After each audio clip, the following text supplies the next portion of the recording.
যদি শহরের কোলাহল থেকে বের হয়ে কোনো শান্তির নগরে আসতে চান,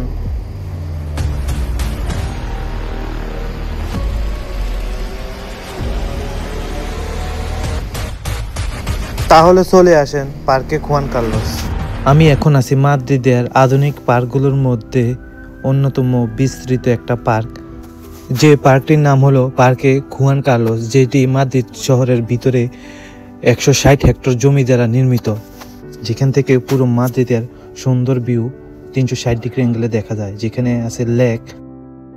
যদি শহরের কোলাহল থেকে বেরিয়ে এখানে আসতে পারেন, তাহলে মনে হবে আপনি যেন কোনো এক শান্ত রাজ্যে এসে পৌঁছেছেন, যেখানে পরিবেশ নিয়ে সময় কাটানোর মধ্যে অন্যতম উপযুক্ত একটা জায়গা। এই জায়গাটার গল্প শুরু হয় 1992 সালে, যখন মাদ্রিদকে সংস্কৃতির রাজধানী বলা হয়।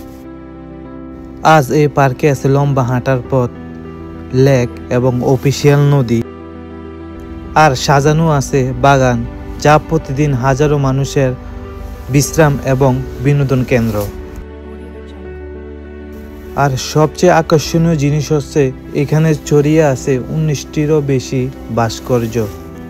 এই পার্কের আরও কিছু বিশেষত্ব গুণ আছে। এখানে টিলার মতো অনেকগুলো উঁচু জায়গা আছে, যেখান থেকে আপনি পুরো মাদ্রিদ শহরটাকে 360 ডিগ্রি অ্যাঙ্গেলে দেখতে পারবেন। এবং কি তার সবচেয়ে আরেকটা গুরুত্বপূর্ণ বিষয় হচ্ছে মাদ্রিদের যে ইন্টারন্যাশনাল বিমানবন্দর, ওই বিমানবন্দরটাকে আপনি স্পষ্টভাবে দেখতে পারবেন বিমান উঠানামা কিভাবে করে।